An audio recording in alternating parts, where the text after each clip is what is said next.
let's see. So last time we were talking about are you going to Lewis and Henry. Henry?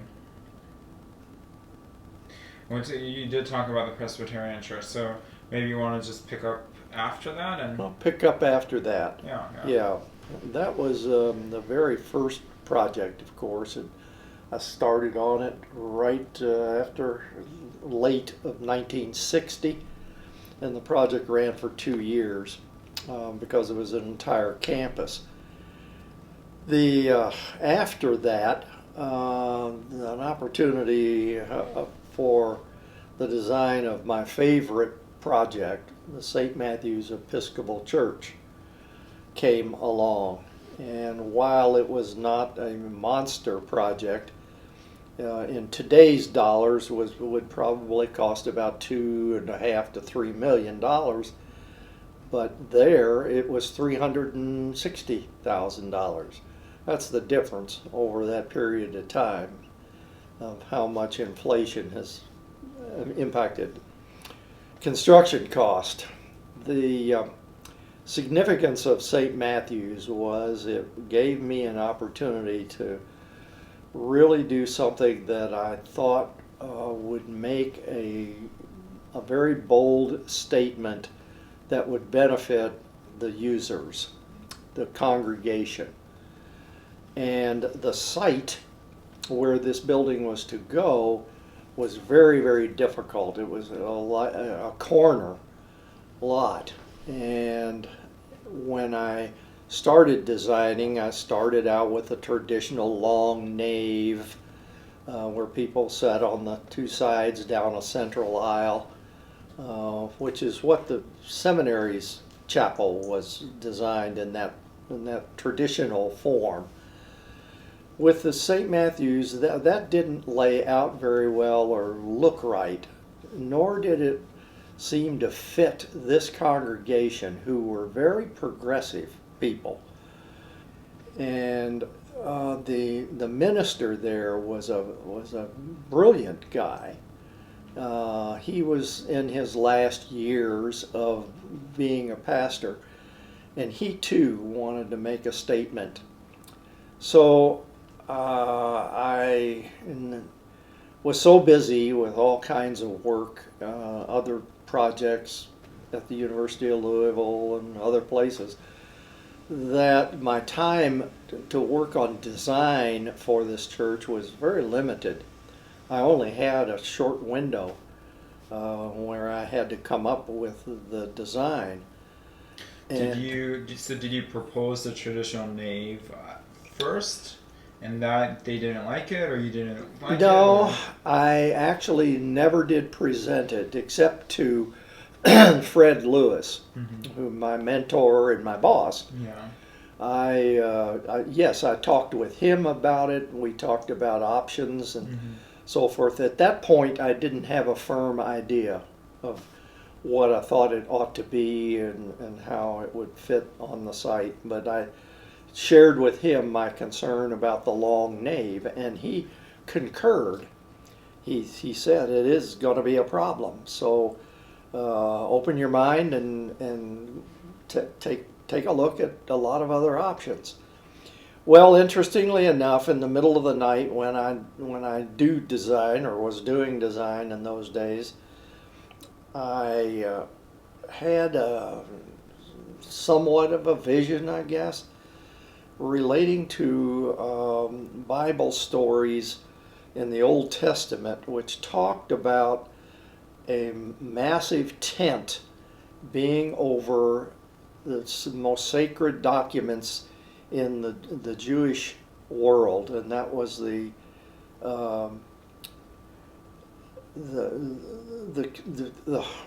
Torah and all of their sacred paper scrolls. Like the Ark of the Covenant? The Ark of the Covenant. And this tent was moved from place to place, protecting the Ark, and people came and were around the Ark. People stood around it, so it became the center. Well, that was the concept, just right off the bat. I thought, wow, That's not been done. To put the altar where the sacrament of communion is served, and the priest goes through all of the preparation and everything. Wouldn't it be wonderful to have people able to look across that centered section and look at each other, so that it's the whole community, that everybody in there could feel like they are, or not only feel like, they would be a part of the whole procedure of communion and preparation of communion, the gospel, baptisms, whatever you had.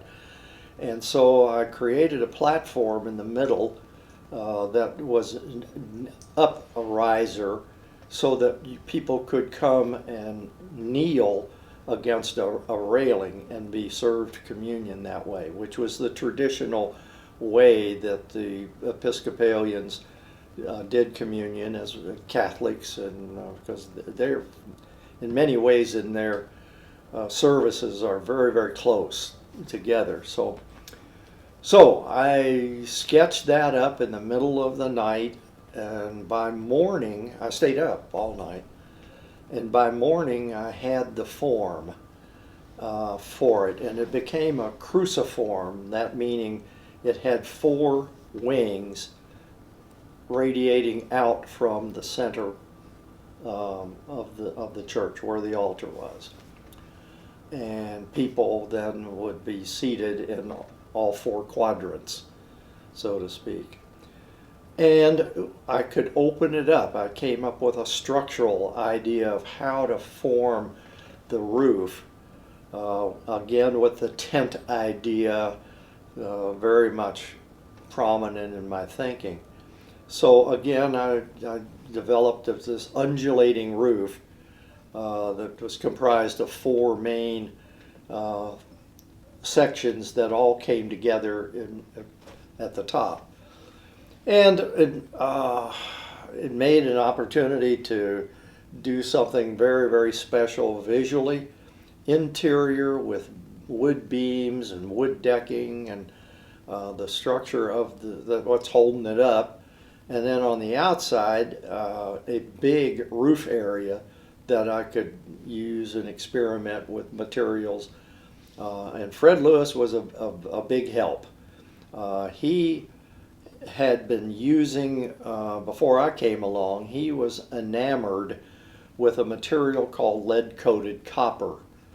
Copper was a roof material that was used for centuries, but it has a characteristic of turning green. And if you don't like green, you don't want to use copper. And this material, they had copper as the base of it because it's so easy to work with. It's so easy to join pieces together. But then it could be lead coated, and it was not heavy lead coating. It was almost like paint that was applied through heat onto the copper.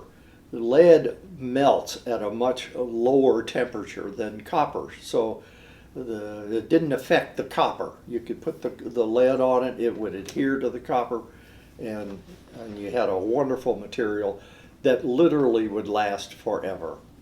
And to this day, now this was 1962 to 63, 64 is when this was built, and today it still looks wonderful, looks just like it did when it was first built, because the lead gets a very soft gray patina.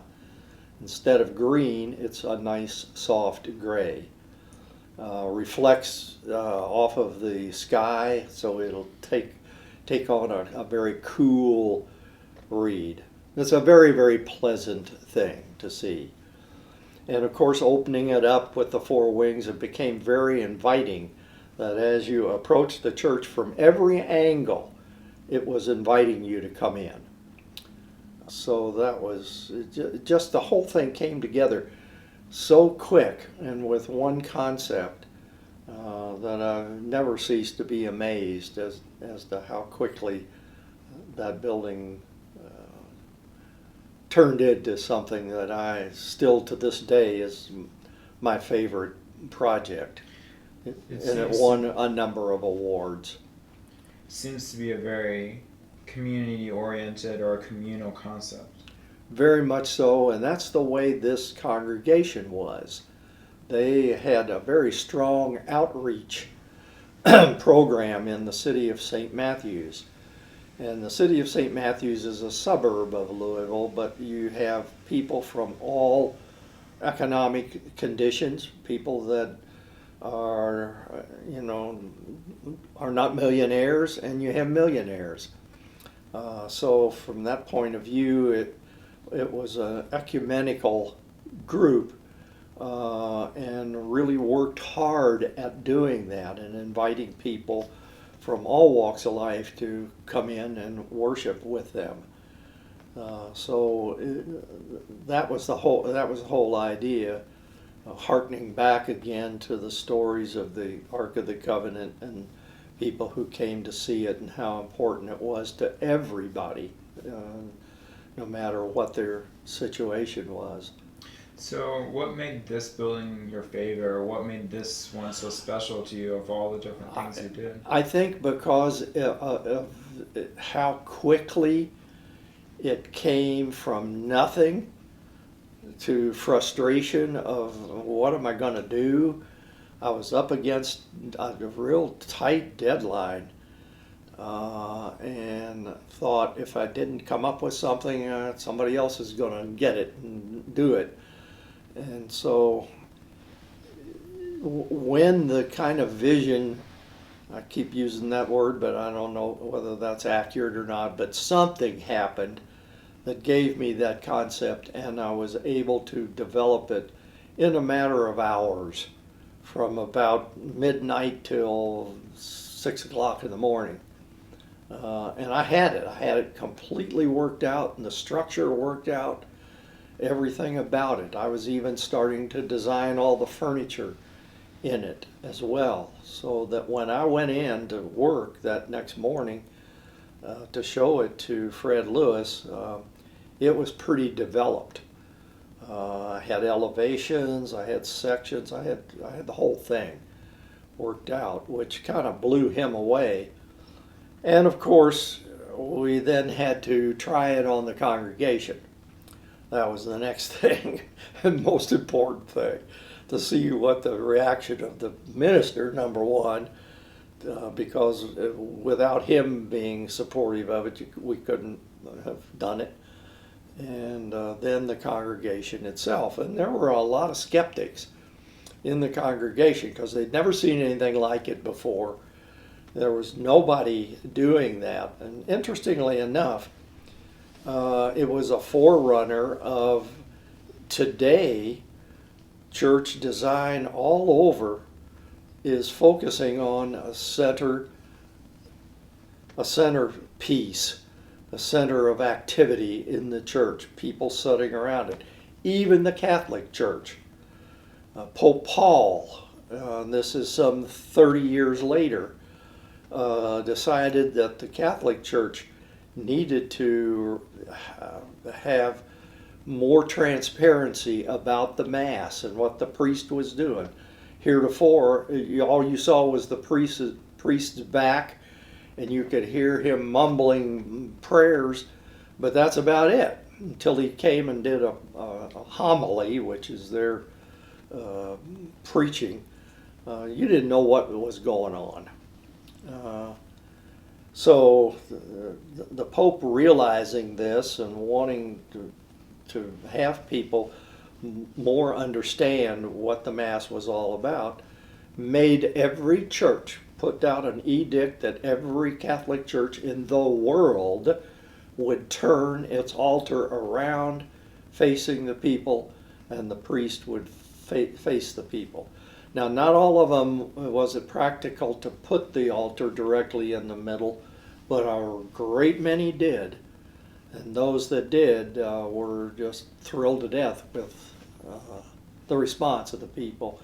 So I think from that point of view, that made it even more special for me, that it would have that kind of effect. Not just them seeing this project, you know, people all over the world didn't see this church, the St. Matthew's Church, but enough people saw it that the word got out, and there were subsequently a lot of churches that followed suit. We did one other, a Catholic church, later on with it, the altar in the center. A big church in Columbus, Indiana was built with that, designed with that from one of the most world famous architects of the time, a man named Eero Saarinen, who was a personal hero of mine, who did just groundbreaking work. I'm sure as an architect, and I'm sure it's similar with any job where it requires creativity to come up with a solution, but sooner or later people often run into a wall, and or if it's a writer's block or things like that. So whenever you would run into a wall, like when and how, where, like how would you overcome that? Like you were talking about how you saw a vision at night. Did you get a lot of your inspiration at night?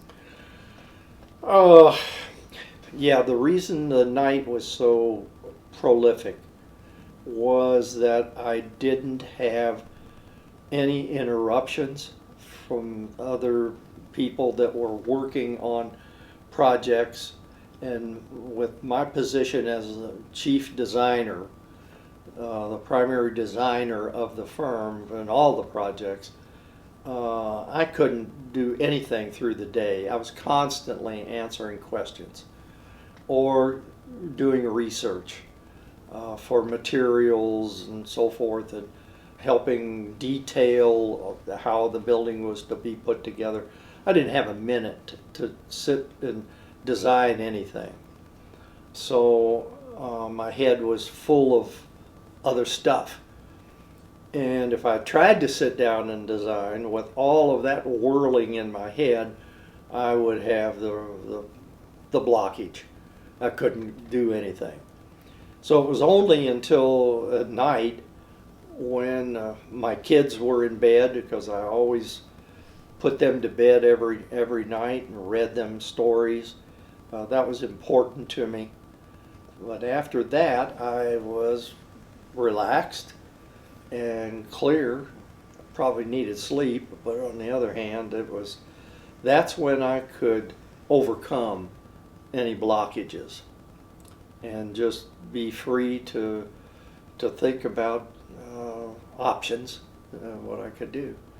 I think the other thing is you have a tendency, especially when you're under pressure, to grab the first idea and stick with it. And I was taught in school and by Fred Lewis, look at other options. Don't lock in so fast that you can't see other situations.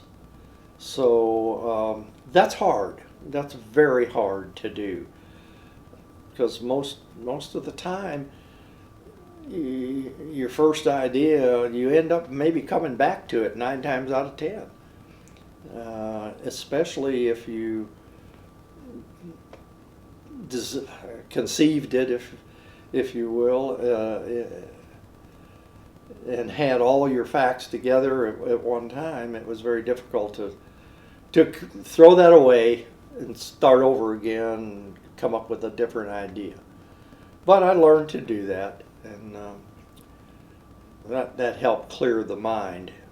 Although, as I say, 9 times out of 10, I came back to the first one and then developed it, refined it, and then used things from other options to build into the initial design.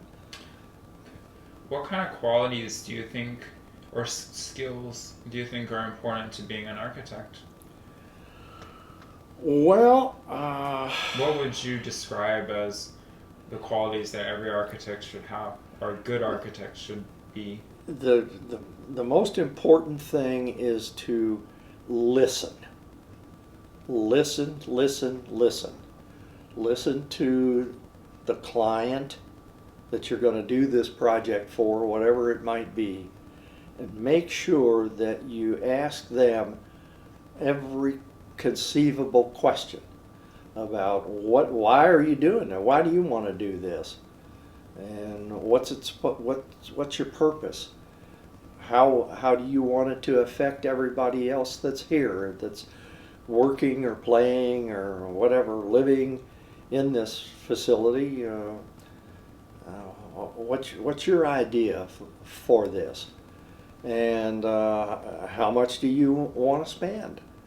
Money, unfortunately, is the root of all evil, but it's also the only form that we have of putting together buildings. And the cost obviously has to be contained. I only had maybe one project in my life, one, where cost was no limit. And I almost didn't know what to do with it. It was so.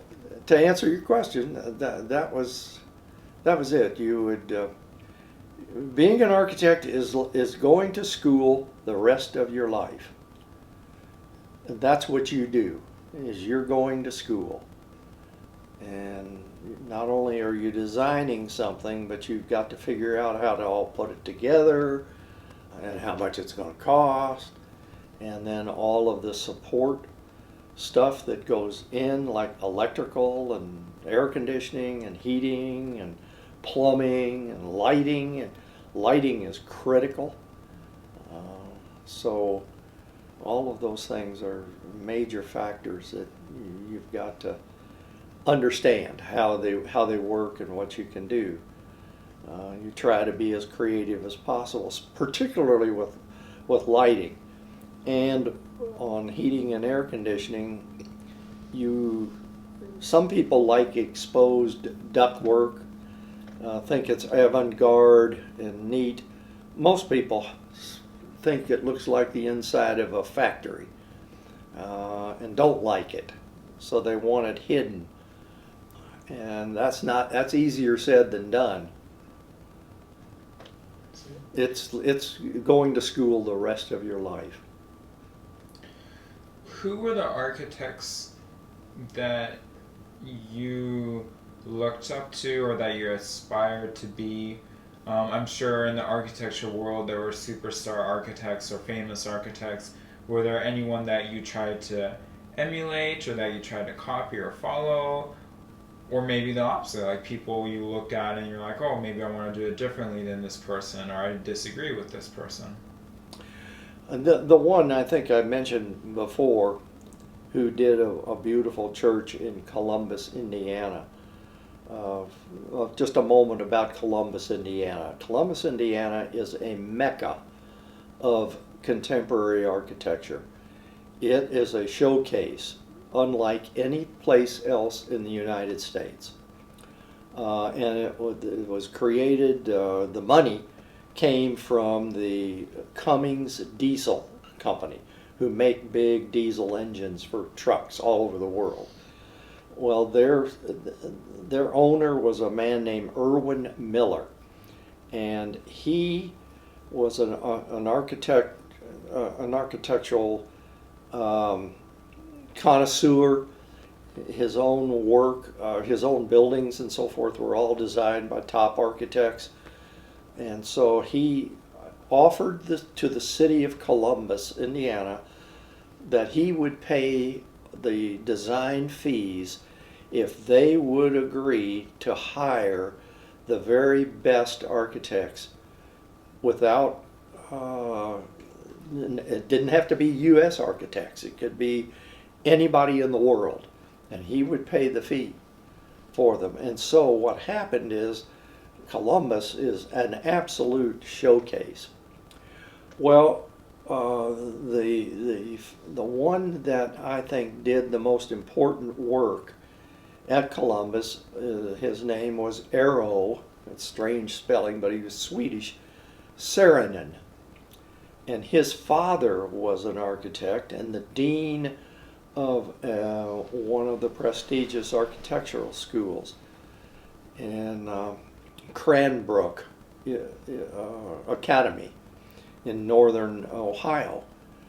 Anyway, Eero Saarinen was just a brilliant designer and always doing things that were so creative and so reflective of the use of the building, whatever it was supposed to be, like an airport, like Dulles Airport in Washington, D.C. is one of the most exciting buildings I've ever seen. And all of his work was like that. And so I greatly, greatly admired him. And the thing, I didn't try to copy his things because I didn't believe in that, number one, and number two, I wanted to do my own thing. But listening to him and his writings about design and how he went about it, and particularly how he would site buildings, how he would place them on a site, was so intriguing. So if I learned only one thing from him, it was the importance of staging, of approaching a structure, and what the emotions that you can generate that can make or break the whole thing. And then the scale of it in relation to human beings. He was a master at scale. The people felt comfortable. Even though it might be a great soaring structure, they still felt like they belonged there and they fit in there. So I learned that from him. There were others that I admired greatly. John Portman from Atlanta. His importance was he built what he designed. He became a builder and a developer. In other words, he went out and got the money and then designed it and then built it the way he wanted to, without a lot of other people being in his way. So I admired that, and subsequently later in my career, that was the direction I took, to become a developer and design it and build it.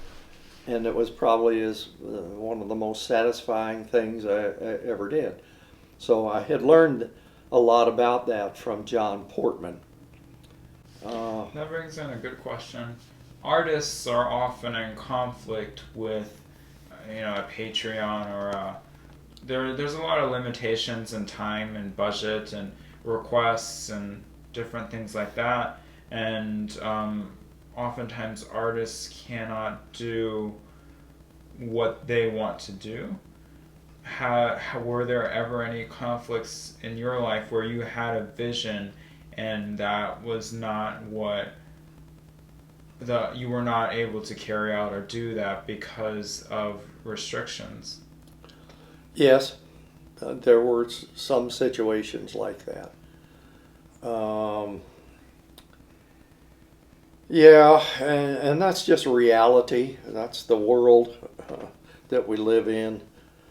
And you just have to do the best that you can and make do with the best that you can, and learn how to design more economic ways. So we were always looking for ways to do what we wanted to do, but within reasonable means.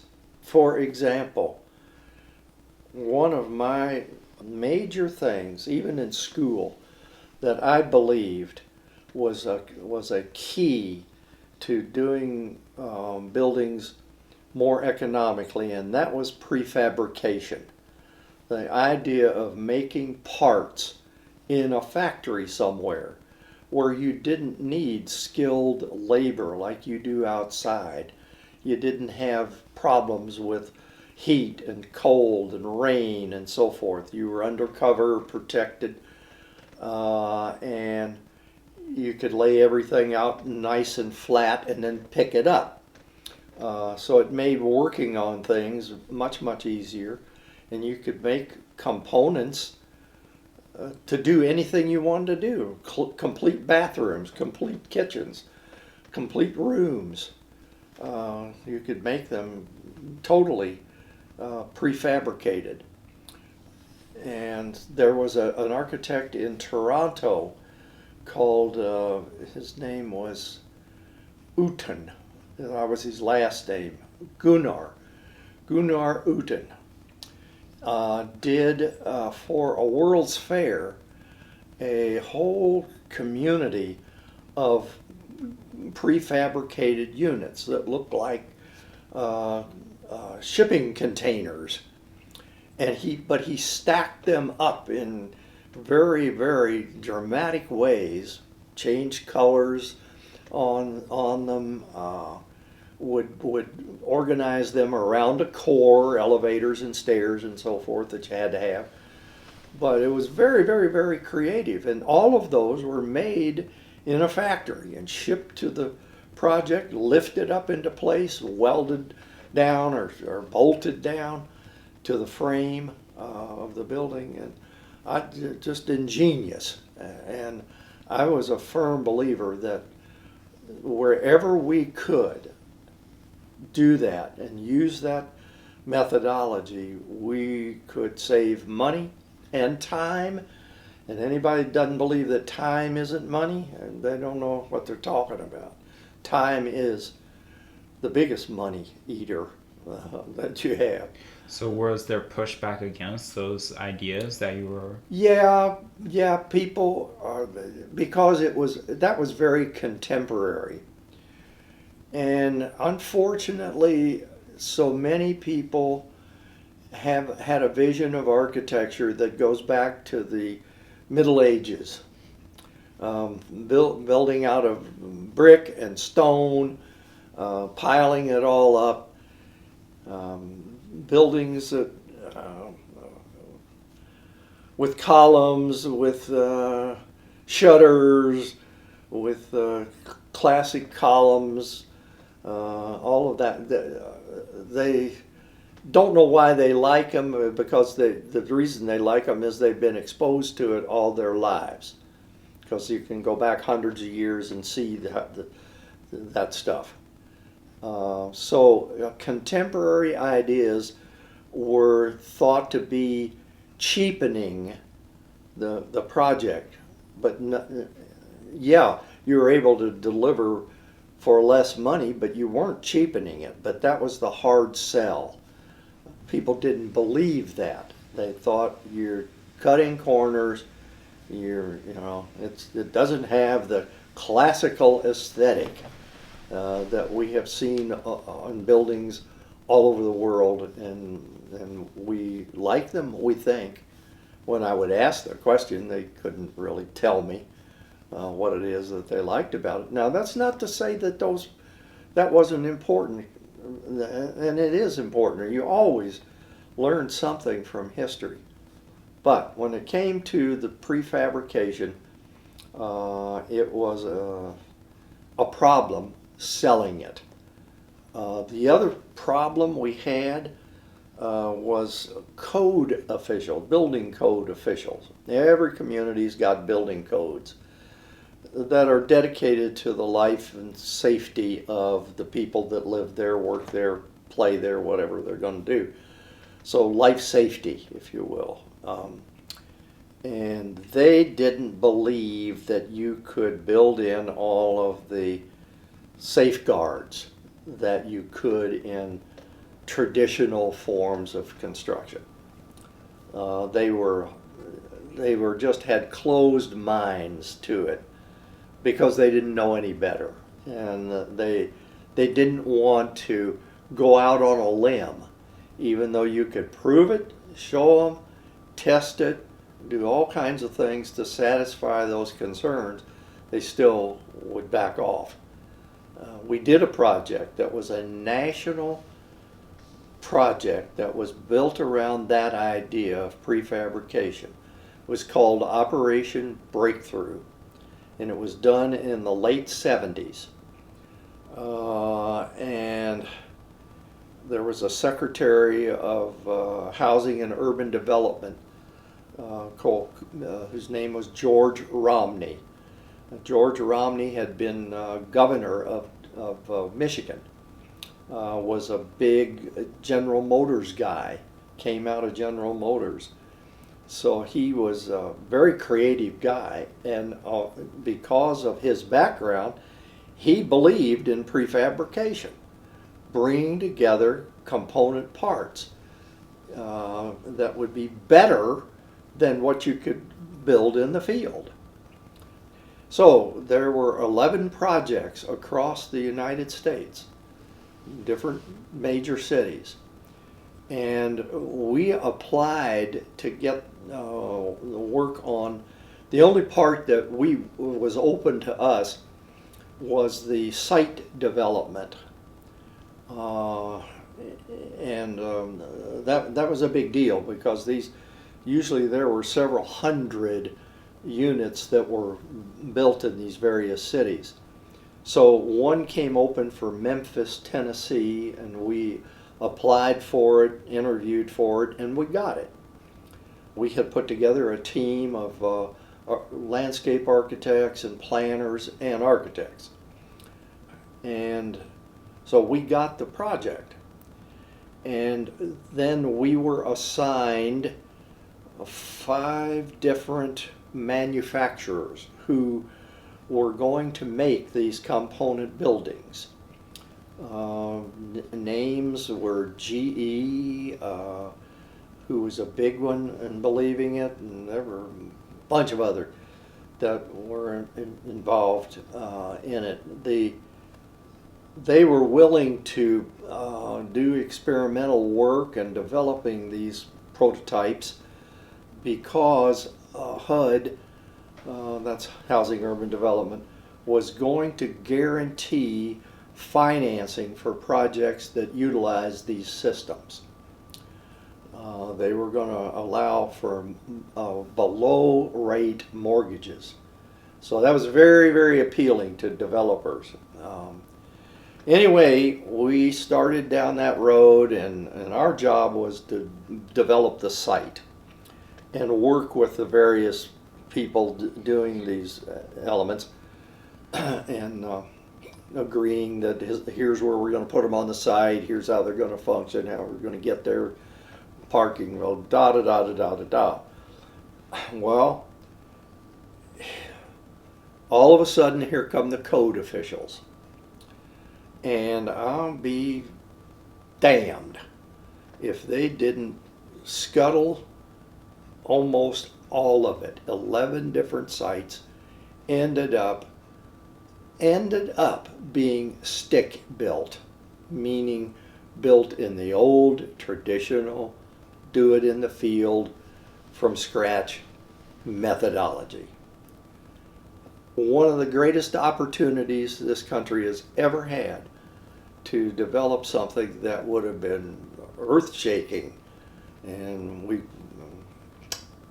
anyway, it was one of the biggest disappointment of my career.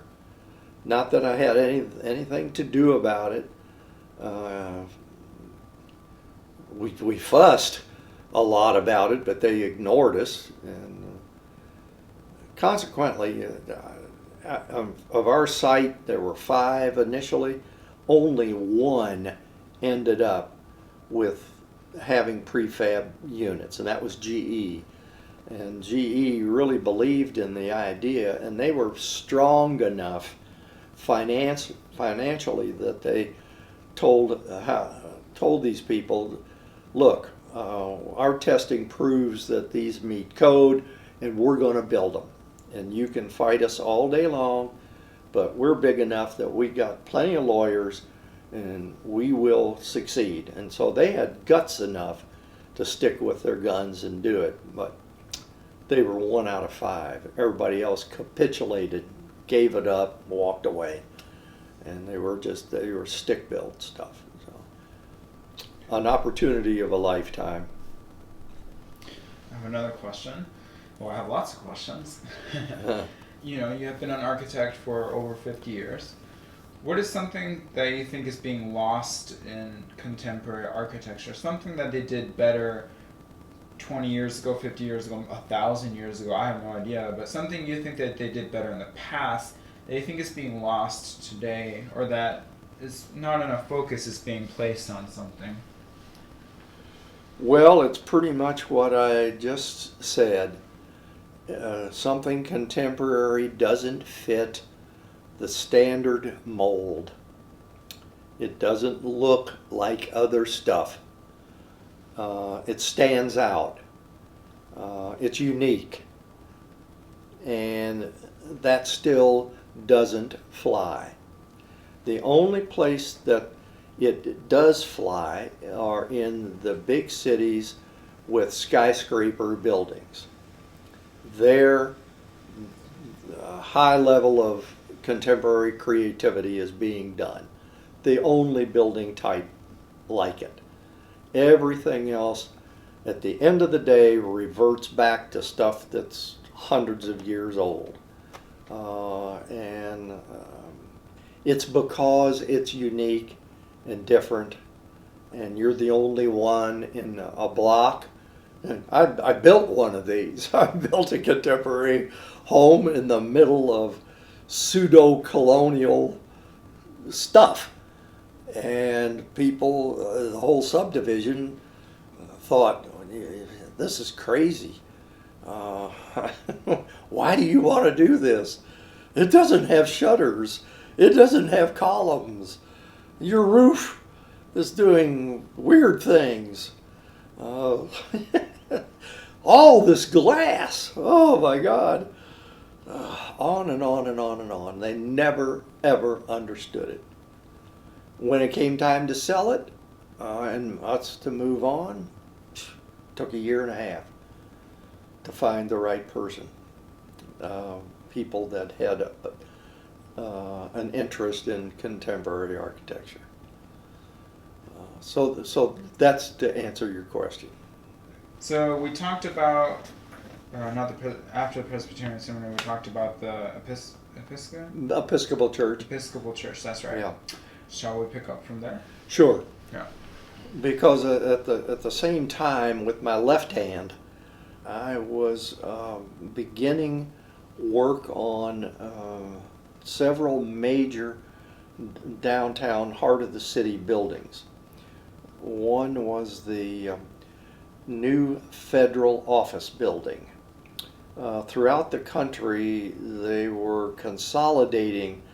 The federal government had grown so big that there were offices here, there, and everywhere, and very inefficient. The government's very inefficient by its very nature to begin with, and this was even worse. So they were going to consolidate, build new buildings everywhere, and they would become centerpieces of the area, city area. And that was true here. We were lucky to get one. And we had a federal courthouse that fronted on a main street, and the site for this was to be further in among everything else, so that it kind of became a center, almost like a library would be, because you had so many different governmental functions that people needed to come to from all walks of life, from getting passports to immigration to becoming citizens to lawsuits to IRS, taxes, etc. All of these were housed in these federal office buildings. Well, they were big buildings. This was to be at least 10-story building, because the site wouldn't accommodate it being spread out very much. As you can imagine, downtown sites are just a block, a city block, which is about 400 feet by 400 feet. Well, you might spread that out over 2 or 3 levels, but it makes it very difficult to get circulation, to get people in, to find where they need to go. You're much better with a vertical circulation. Floor 1 is IRS, floor 2 is immigration, floor 3 is attorney general, and so forth. The senator, the House of Representatives, all of those have offices in these buildings. So you could do it floor by floor by floor, made it easy for everybody to figure out where they were supposed to go. So, but it was a major project. So I was working on that, and we did have a great site. And then what happened is right across a main street that this new federal building was to face on was an opportunity to build a new headquarters building for one of the major telephone companies. In those days, the telephone company was not just one, AT&T. It was fragmented into, oh my gosh, 10, 12 different companies. And in our case, it was called Bell South. And Bell South was served, my gosh, 2/3 of the whole south of the United States. Had big offices in Atlanta, and had decided that Louisville was kind of in the center of the country and would make a great spot for a major headquarters building. So that was an exciting project because it was an opportunity to do something first class and very technically out there. Raised floors with all the electrical connections and everything underneath a floor that you could just lift up a floor panel and tie into anything you wanted to tie into, electrically, mechanically,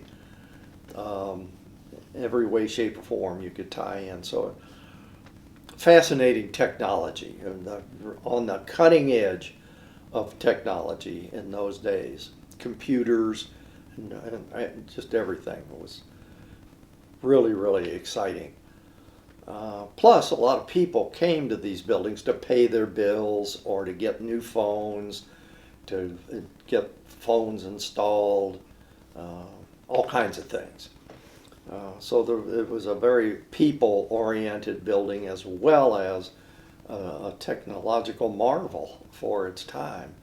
So that made one side of the square, or where the federal building was the dominant building. Well, next thing I knew, here were 2 other opportunities on the other 2 frontages, on the west side and the east side.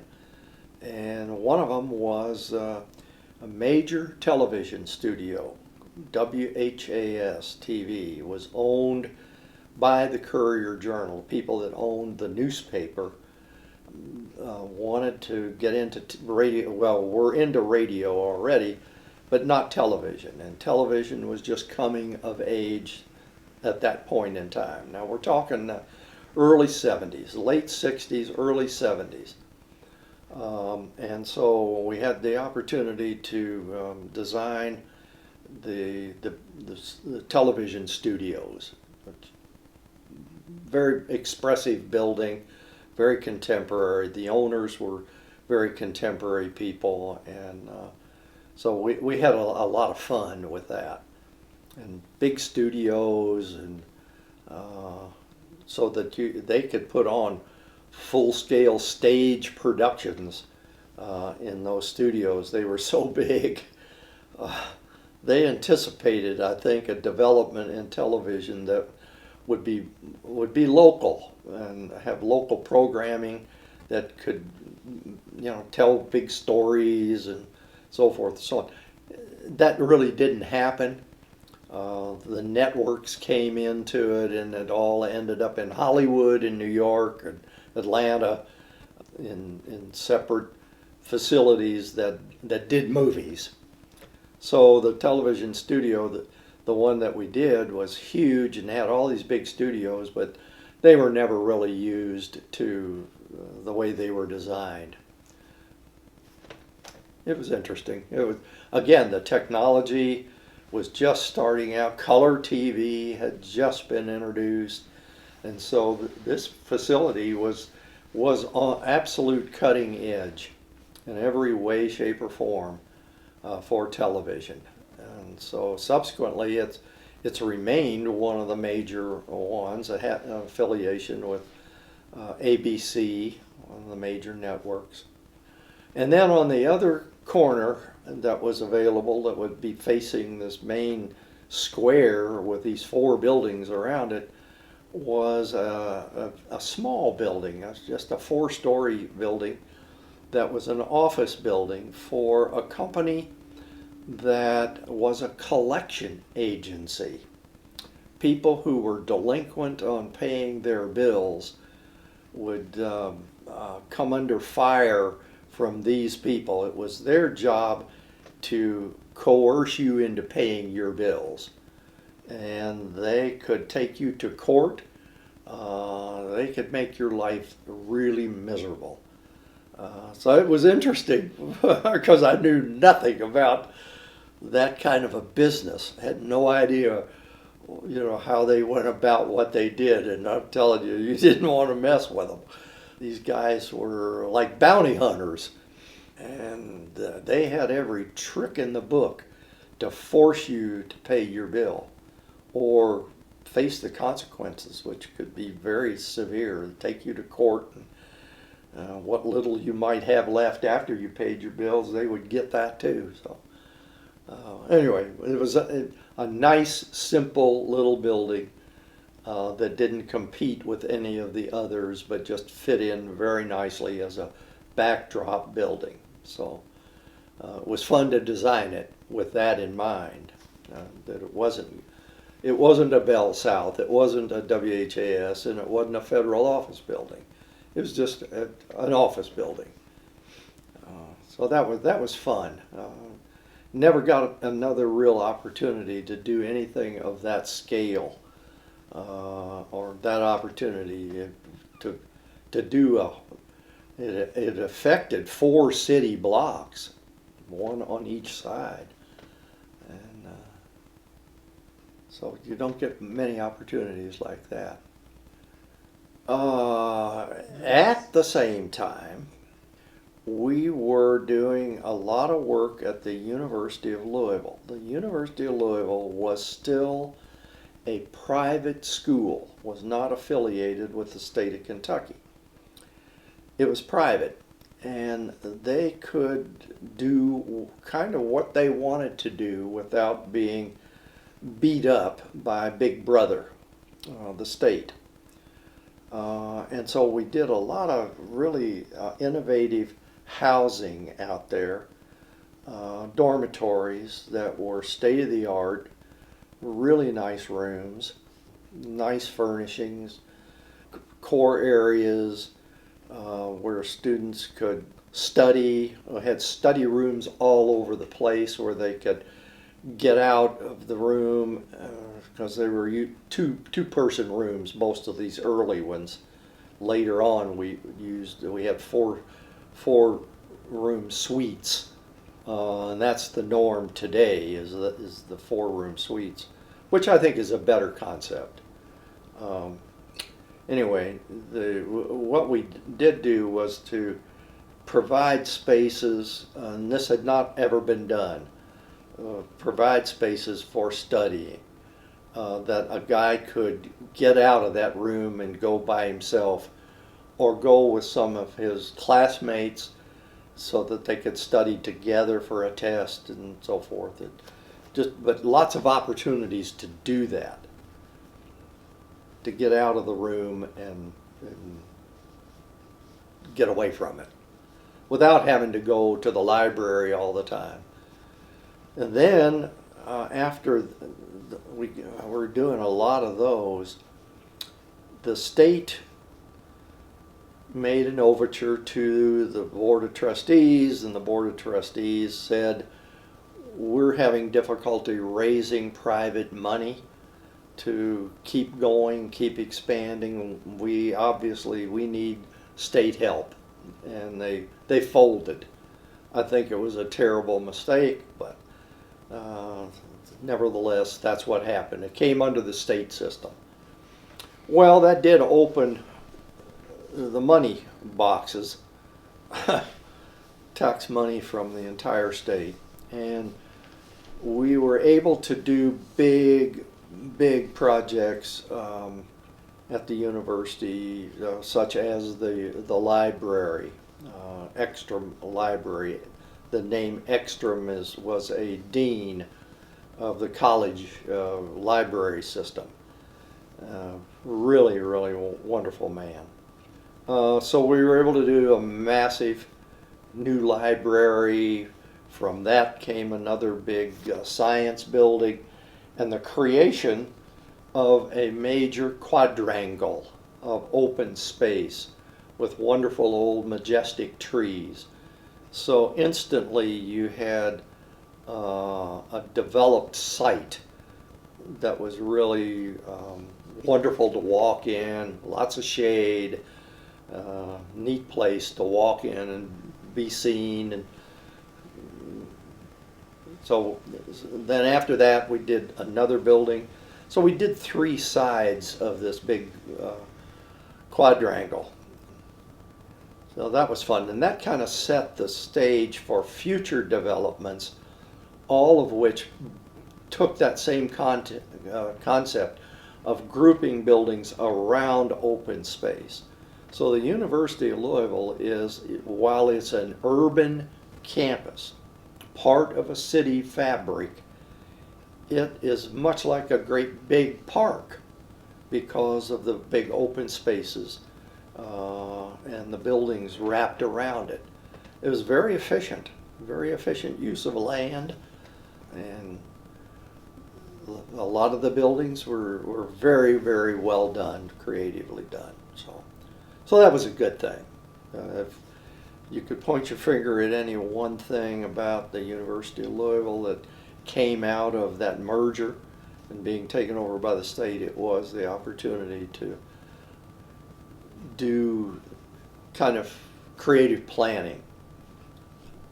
There again, a lot of research, a lot of talking to students and faculty about what do these kids want? What do they see in a campus? What campuses do they like? They've all visited colleges all over the place. Well, what do they like? Well, it turns out they like green space. They want to be able to get outside and lay on the grass or whatever. So a lot of homework. Again, going to school.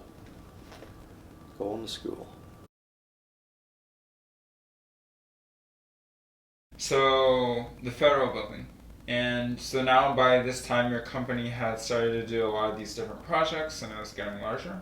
Yes, and we were doing college work all over the state, Berea and Eastern Kentucky University, University of Kentucky, Western Kentucky University. We were doing work all over the state.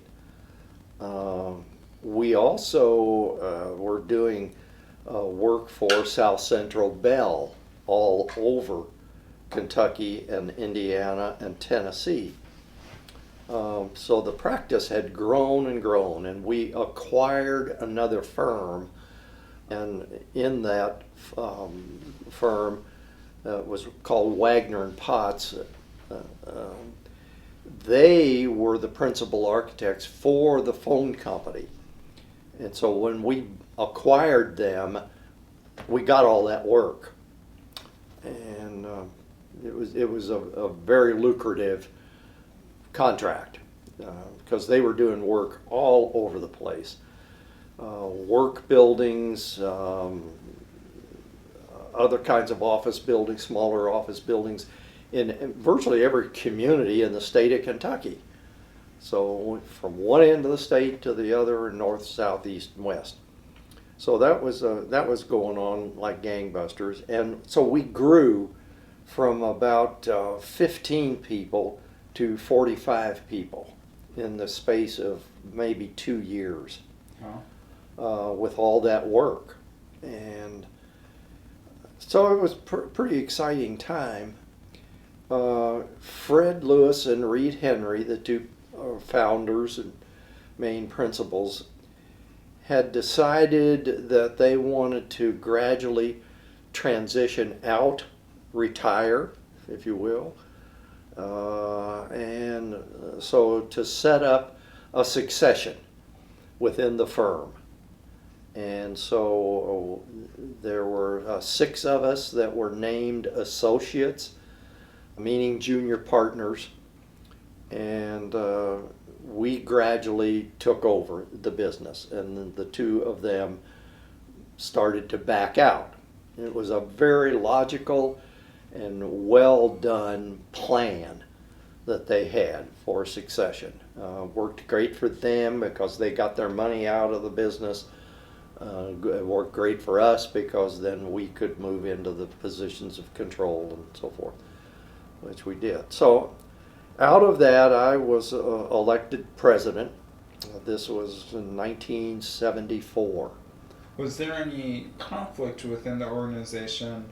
Were there other people who wanted to be presidents, or how did that work out? It seemed to work out pretty well because I was already the chief designer, and design is the heart and soul of an architect's business. So I was out there getting the work, interviewing for jobs and getting the work and doing design and so forth. So I was already in a leadership position. So it was logical. And no, there might have been some animosity, but I don't think that it was very... There was no big drama. There was no drama about it. Worked out just fine. Everybody had a role. And there were 3 of us of that group that emerged as the overall leadership. One of the guys was an accountant, not an architect, but he was a business guy and had been with Lewis and Henry from the beginning. Was a very smart move because they didn't have to worry about it. This guy was the worrier with the money and all of that, and so he became one of the partners, and we changed the structure a little bit to the 3. The other guy was an architect, but he was also an engineer, and so he filled a big role when we were doing structural work and mechanical, electrical work and everything. He managed all that kind of stuff, which was a big help for me. So I worked with young guys and young designers and focused on design and getting business. That became more and more and more my role, was to get the work. Rainmaker is what you called. So we were sailing along. There was a severe recession in the early 80s that kind of kicked us in the head, us and everybody else, because the states stopped doing work, the universities stopped doing work because they just didn't have the money. And a lot of people out of work and so forth, so the tax revenues weren't there. So we had to back off and lost some people, and we're down to about 35. And we stayed at 35 for probably the next 10 to 12 years, well into the 80s. And we were still doing a lot of work for, actually what had happened in that interim is we started doing more and more housing, because the colleges, as I say, in the state, they weren't doing much. So we started doing housing, and we got the contracts with the Louisville Housing Authority, which is responsible for building housing for elderly and low-income people.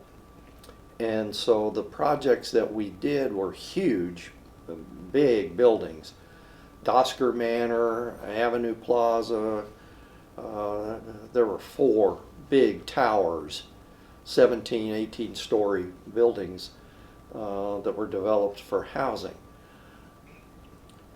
And so that kept us busy, and along with the telephone company work. But what was happening at the telephone company also was not so good, because the parent of all these subsidiary telephone companies was AT&T.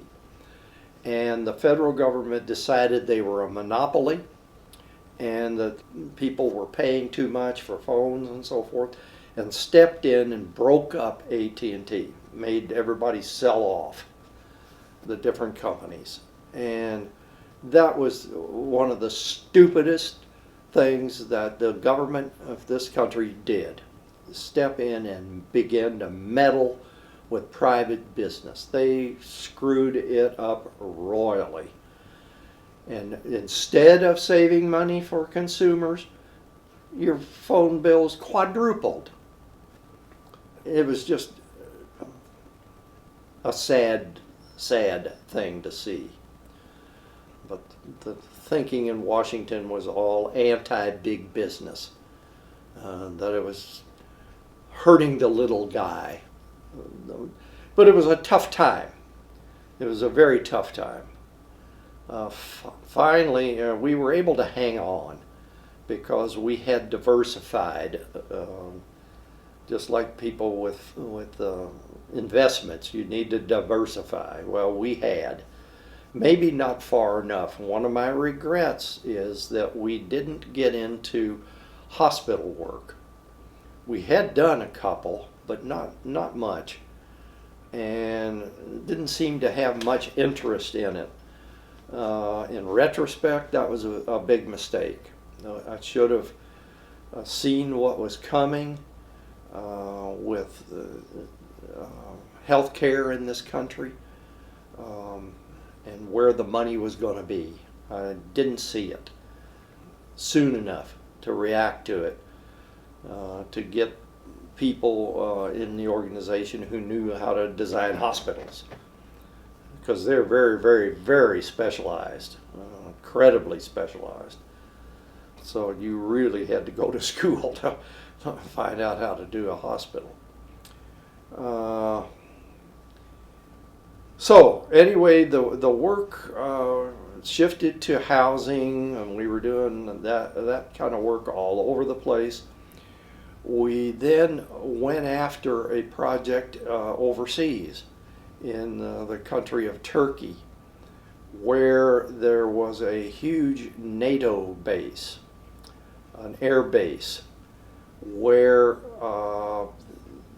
the big surveillance planes were flying in and out of an airfield in Turkey. So this was in the 80s? This was in the 80s, early 80s. And the problem was that the pilots, while it was a NATO base, 90% of the pilots and personnel and everything were U.S. So what had happened is the accommodations for living were horrible.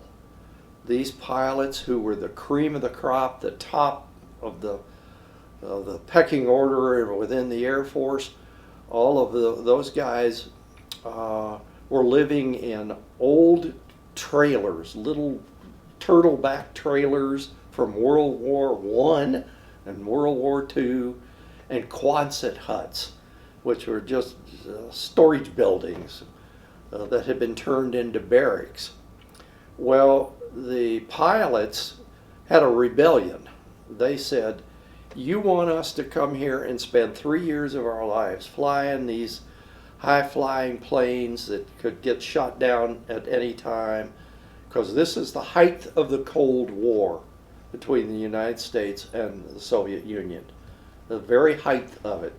We were on the brink of war with the Soviet Union for 15 years. So this was critical. It was very critical. So the Air Force decided they had to do something. So they put out a proposal for architects and engineers to respond to design housing for U.S. personnel and their families, so that the airmen could bring their families over and have a decent place for them to stay and play and go to school, go to church, everything.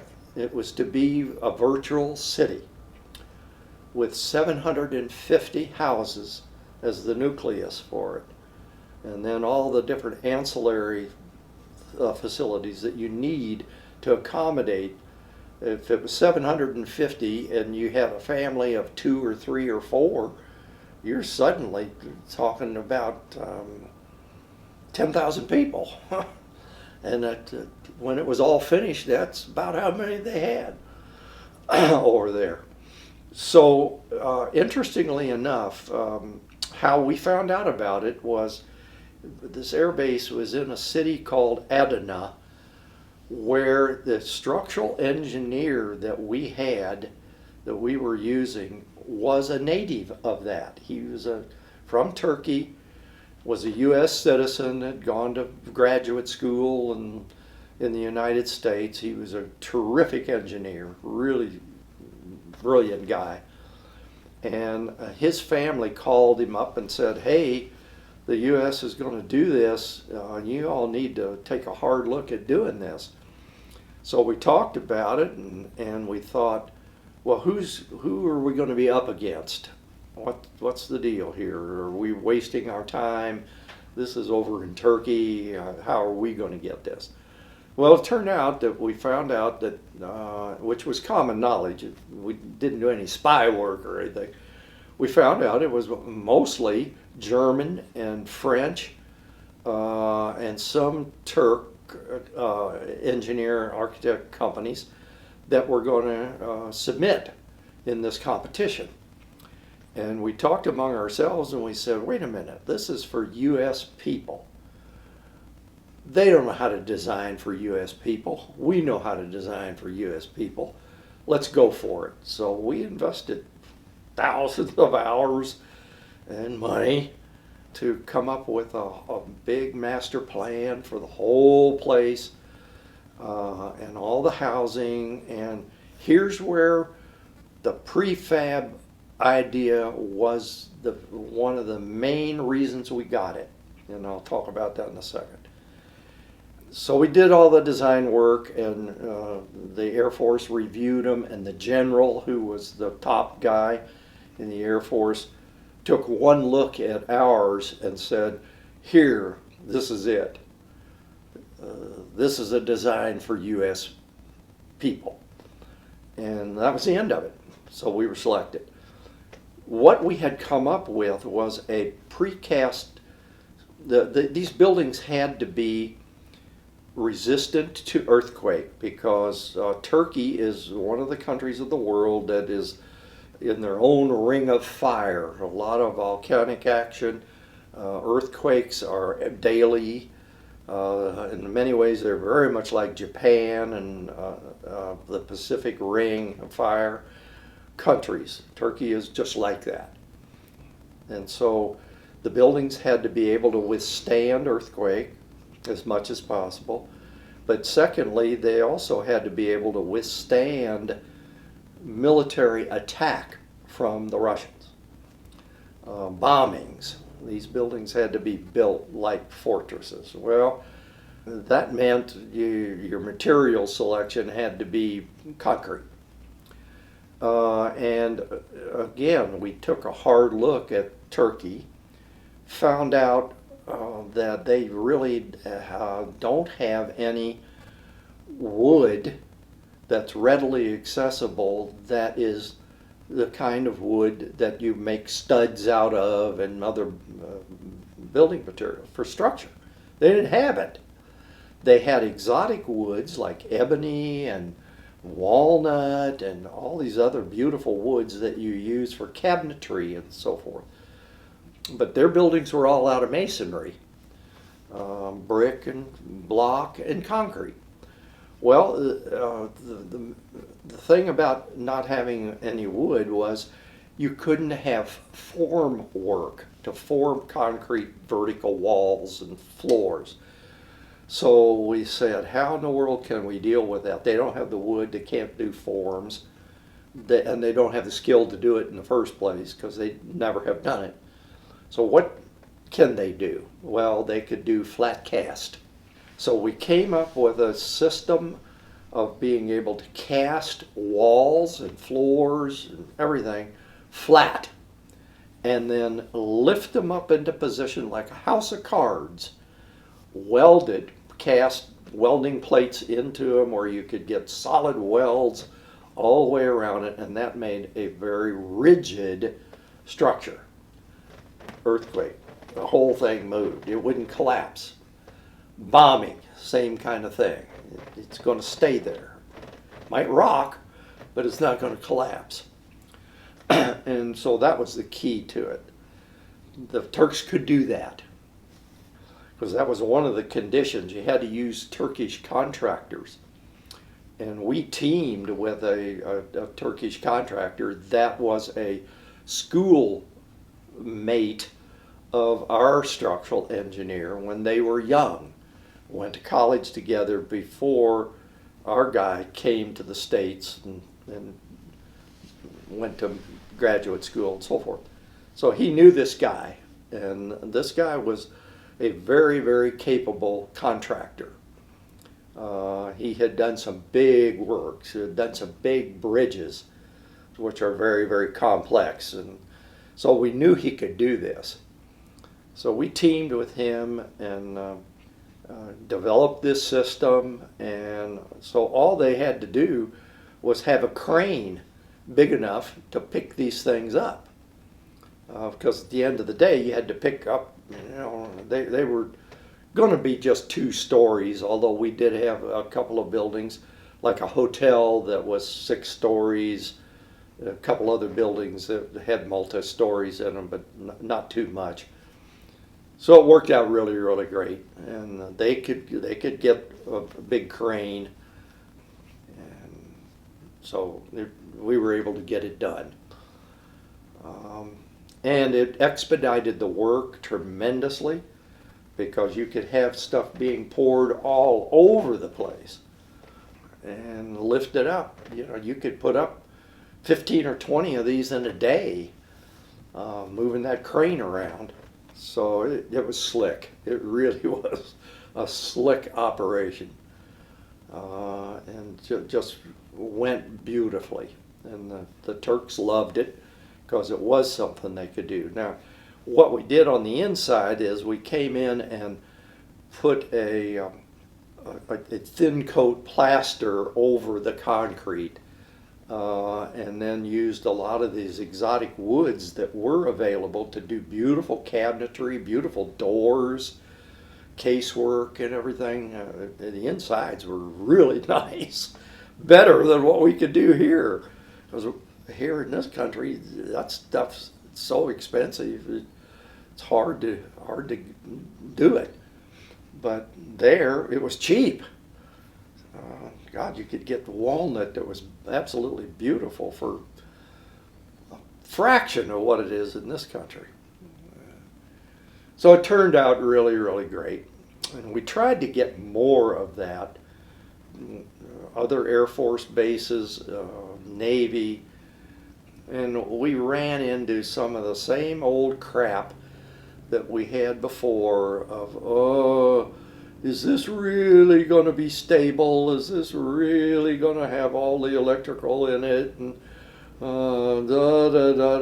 we think we'll build stuff the old-fashioned way. So we never got another one, which I think was just really, really sad, because this was a system that you could do. You could do more. It worked so well with that one, right? Well, yeah. Yeah. here was 750 and a hotel and churches and schools and a great big shopping center, all of it built that way. And beautifully finished on the inside. But other branches of the military just didn't see it that way. And the Navy in particular, they wanted to do it their way. The Air Force had spent all the money they were going to get, so they couldn't do it at other bases. But we went all over the place: Spain, Portugal, France, Germany, the Azores, islands owned by Portugal out in the middle of the Atlantic Ocean. We had a big naval base there, great big naval base, since World War I. It's where they used to run all the submarine ships, fighting ships, to sink German submarines. All were housed there in the Azores.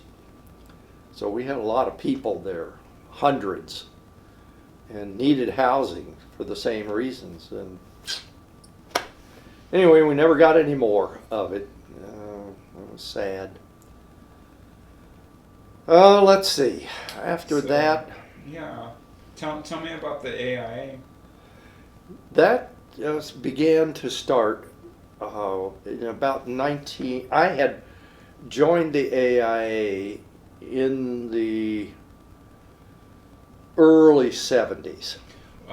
For our listeners who don't know what the AIA is, can you tell us the what American the AIA is? Institute of Architects, a national organization of architects that was created to help architects keep up with what was going on in the building world, materials, structural systems, get architects to have relations with one another, where one of them had an expertise that the other one needed, that they could team up, and all kinds of programs, educational programs come together. So it grew very rapidly from a very small number of people in New York to hundreds and finally thousands of people that were architects all over the country and throughout the world. We have honorary members from virtually every country in the world that are part of the AIA organization. So there are local chapters, and that's where you start. I joined the local chapter, and I just got into it. I thought it was a great idea. I thought sharing the knowledge was incredibly important. It was important for my business and for the whole profession. And as I matriculated through the whole organization to a national level as years went on, was able to sell the idea of having continuing education a mandate to keep your license. You have a certain number of hours every year that you've got to go to very sophisticated classes and learn what's going on, keeping up with these codes that are albatross around our neck, and material use and so forth, systems of all kinds. So anyway, I began to matriculate up through it. I was a local officer of it, and then there was a statewide organization of all of the different local chapters. So I got involved at the state level and ended up as president of the AIA Kentucky in 1980. Then after I'd served in that capacity, helped create a program where we offered free services to communities all through the state to address problems that they had as a community, downtowns primarily, urban settings, problems with parking, problems with development, problems with housing, all the myriad of problems that communities have as they are growing. And so we offered professional services. We put together teams of architects, engineers, landscape people, contractors, developers, so forth. We'd go into a community and do a very intensive study, come up with concepts to give to the community to work on after we had left. It was a very powerful program, and I created it when I was president of the Kentucky Society in 1980. So after that, I stayed involved in that program, and we did 12 of them while I was still at the local level, so to speak. In 1988, I was encouraged by my peers in Kentucky and Indiana to run for national office, to be on the AIA board in Washington. Well, I was elected, and so I went to Washington. Mr. Leis goes to Washington, and it was fascinating. I met wonderful people that were in my class. We have become lifelong friends. We still get together at the conventions every year and have a big dinner and drink too much wine. we have a great time, and these people are some of my dearest friends. And it was a family. We were a family. So we stayed with that. That was a 3-year term, and then at the end of that, I took a year off to come back here and try to keep my business going. I was so involved at this national level that business was suffering because I wasn't there. And so I had to get that straightened out and get some new people in. We brought in 2 new partners to help with my being gone so much. And then I was urged to run for a higher level in AIA, treasurer, secretary, vice president, president. And I was elected treasurer. I agreed and was elected treasurer. And I ended up, that's a 2-year term, but I ended up 3 years because the treasurer that I succeeded had run into a problem that he had a big lawsuit that he was in the middle of, and he had to give all of his attention to that lawsuit because it was millions of dollars. So he had to bow out, and I took over a year early in his stead, and then stayed for my 2-year term. So I was 3 years as treasurer. At the end of that, all my peers wanted me to run for president of AIA, and I had observed what that involved because I was part of the executive committee as treasurer.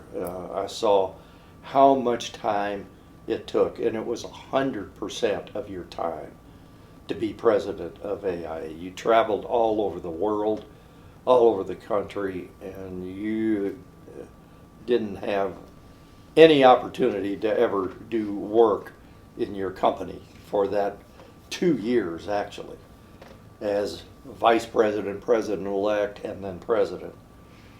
So I looked at that really hard, and I realized that if I did that, I wasn't going to have a business left to come back to.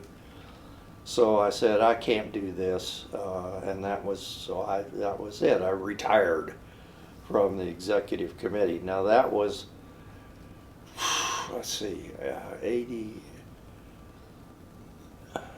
91, 94, 95, 1995.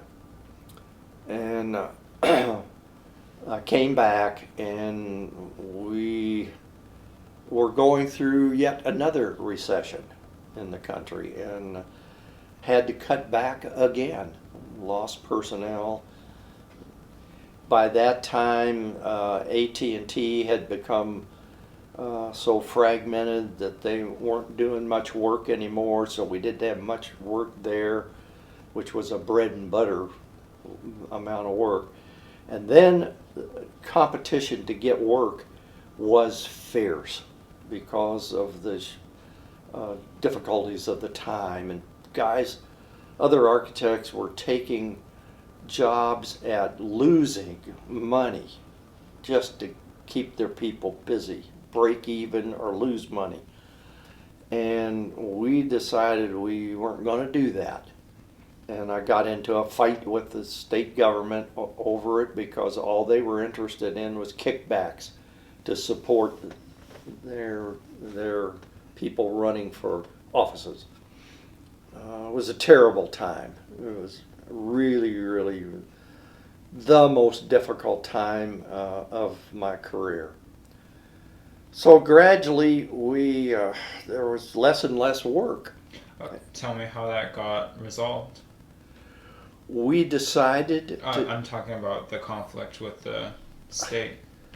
We didn't do any state work because I would not knuckle down and kick back money because they cut the fees to nothing in the first place and then wanted you to make a major contribution up front before you ever got paid on the job you were supposed to get. It was just cutthroat. It was illegal. It's basically bribery, right? It was bribery, no question about it. Extortion is a better word for it. That's what they were doing, extorting money from everybody that was doing buildings because they could do it, and they did it. One party that was doing this and was in power in the state of Kentucky forever. It was terrible. I just walked away, picked up my brochures and stuff and said, "You don't need me. Let some other people go under and bankrupt, but we're not going to do this." So then we had to look around and say, all right, now what are we going to do? Because we were down to about 15 at that point because of the lack of work and the recession. And I hearkened back to the John Portman that I had mentioned earlier in this interview. John Portman, the architect in Atlanta, who was a developer and a builder. And so we said, hey, let's take a hard look at this. We can offer a complete package to clients. We can design it, we can build it, we can manage it, we can do everything. A turnkey proposition at overall savings and efficiency. Well, the idea was beginning to grow. And in Europe, actually, that's how they worked and had been working for years. The architect was the builder. South America and Europe and the Orient, that's how work was done. So people began to look at that and look at it hard. Eventually, virtually everything today is done that way. And so the whole industry is transitioned into the architect builder, like it used to be hundreds of years ago. The first architects built everything that they did. They were the contractors. So we started getting into that and doing housing, and we were very, very successful. And we're having a lot of fun doing it. So that worked out well. We were doing work for the Baptist Seminary for one. We did four major projects over there for them with that methodology. We were doing stuff up in Covington, stuff at the Kentucky, or at Western Kentucky University. At that point in time, the universities were starting to do all this. They were building all of their buildings, especially their housing, using that technique of hiring one turnkey company who also managed it. So all the university did was refer students to it, and they got a kickback, big time, without having to spend any money. So they liked that idea. Now, what they did furnish was the land. The universities all had acquired land or could acquire land, and that was the key. That if they could do that and turn that over to the developer, it helped tremendously in the overall financial picture of what needed to be done. So we got in on that. That got terribly competitive at the end of the day. About that time, this is now in the late 90s,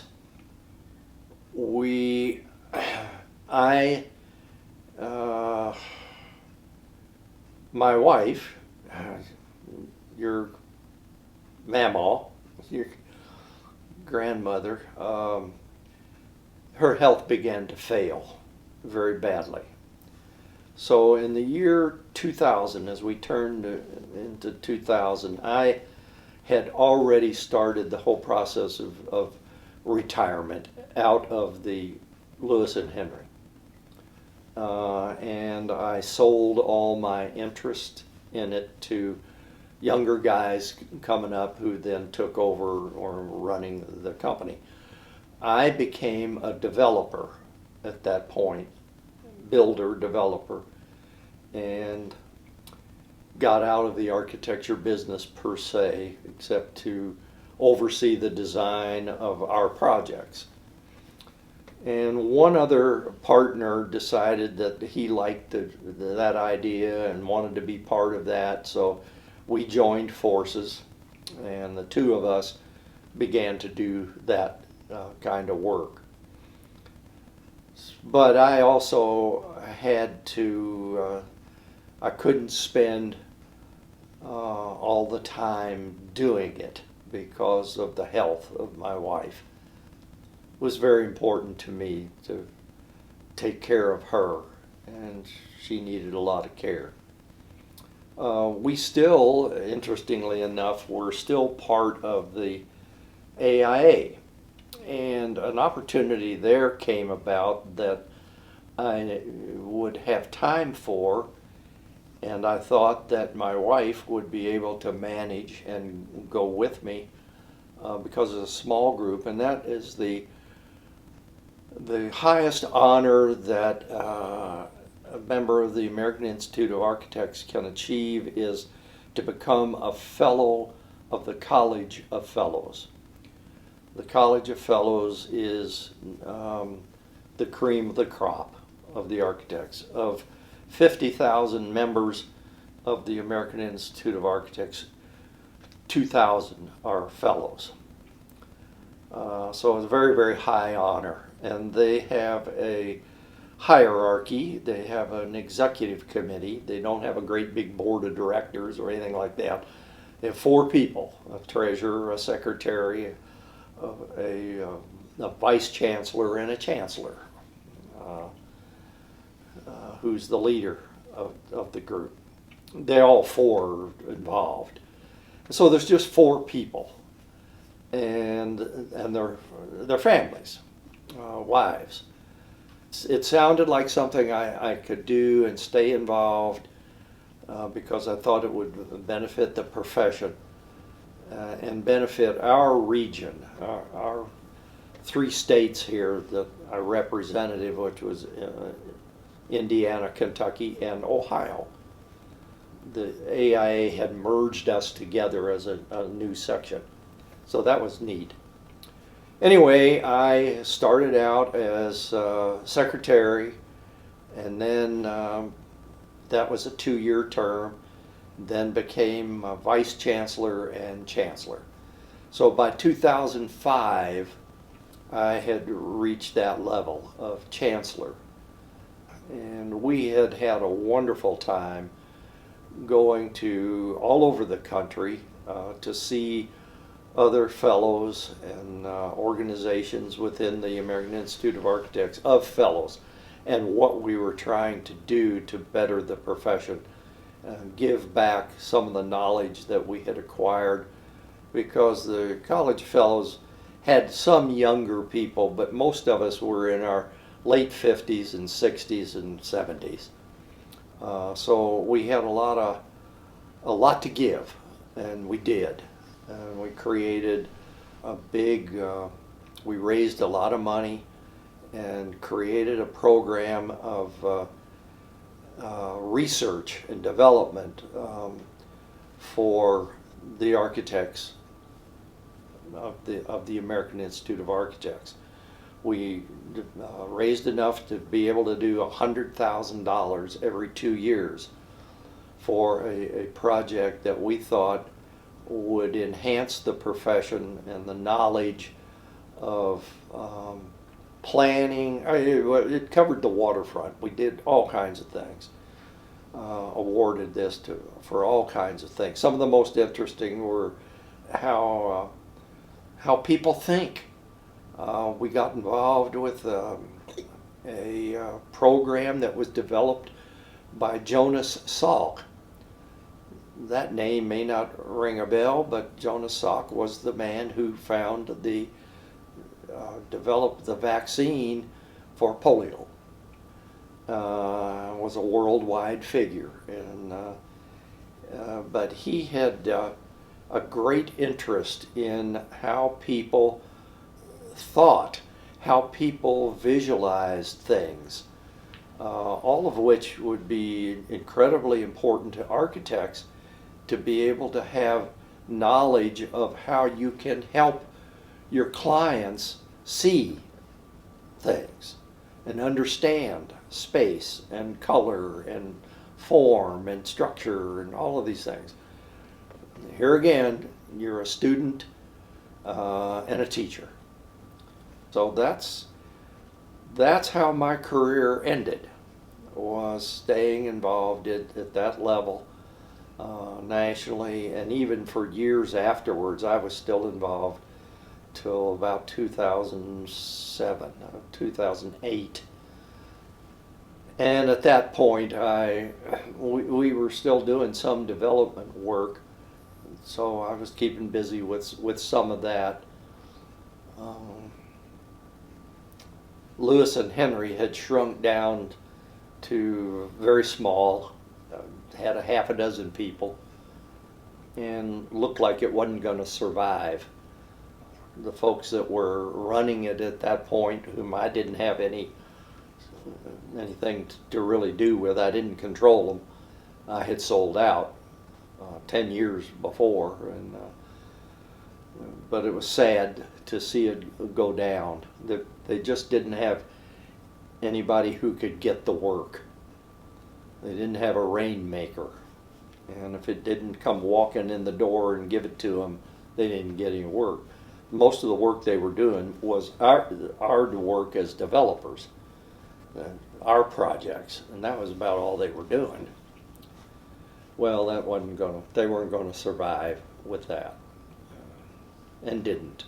At the end of the day, they closed the doors, which broke my heart. But I wasn't going to get back in it and bail them out. For one thing, my wife was very ill by that time, and eventually did pass away in 2011.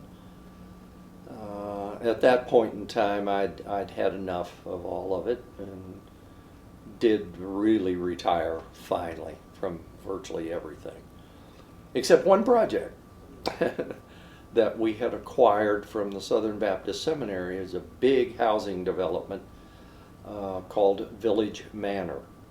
And we acquired it in 2005 and kept it until just 2 years ago. Yeah, 2 years ago, to 2015-16. And then I sold my interest out in that project, but it was a absolute cash cow. It was wonderful. We restored the buildings, brought it up to first-class condition as best we could. It was for people, low-income people, some subsidized housing, but not very much. It just was a very, very nice project, full of, we didn't have any problem filling it up after we had refurbished it dramatically. It had been owned by the seminaries, Southern Baptist Seminary, who used it for student housing, but they let it go really bad and didn't put money in it to keep it up, and it was in bad shape when we took it over.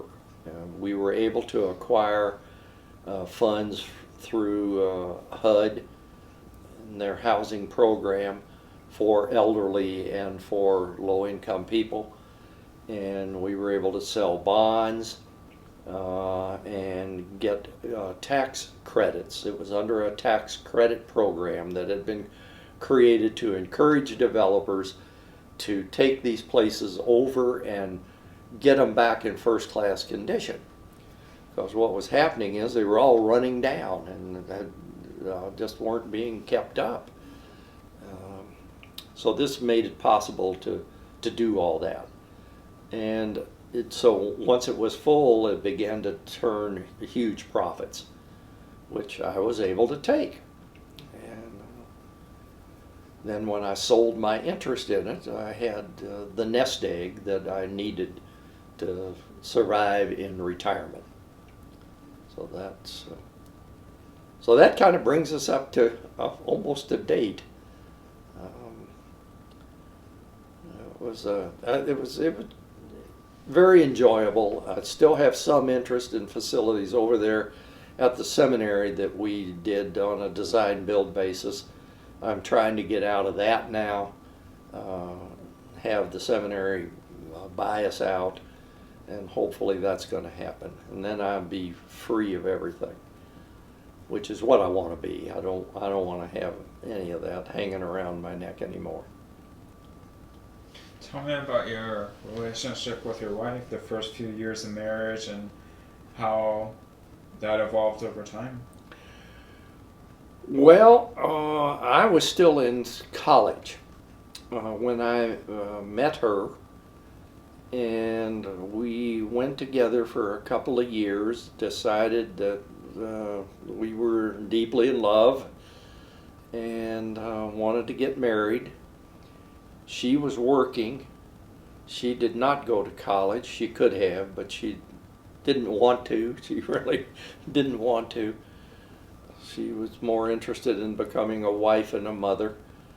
And so while I was in school, we got married.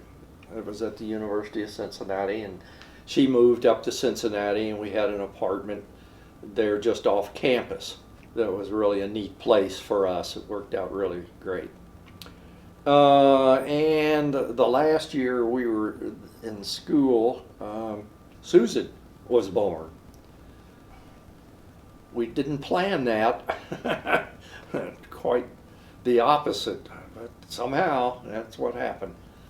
So we had her the last year in school. So there were a lot of us that had gotten married, because this program in architecture at Cincinnati was 6 years. And so a lot of us ended up being married the last year or so. So we had a lot of folks that we ran with that all were married and had maybe one or even two kids by the time that they graduated. So that was a fun time. We were poor as church mice, but because of the school being a co-op program school, by that you worked and went to school. You worked a semester, you went to school a semester, you worked a semester, etc. Through the last 4 years of, or almost 5 years of the 6-year program. That was on and off continually throughout the year. So you could earn enough money to make your payments. And so that was a godsend. I couldn't have done it any other way. And Bettye she worked, so we had some income until the baby came. She worked for the telephone company, and they had a policy that if you had a child, you couldn't work there anymore. Never understood that, but in those days, that was what it was. So she had to quit. So that made it really tough for us. Whereas before that, we were making it. We were doing okay.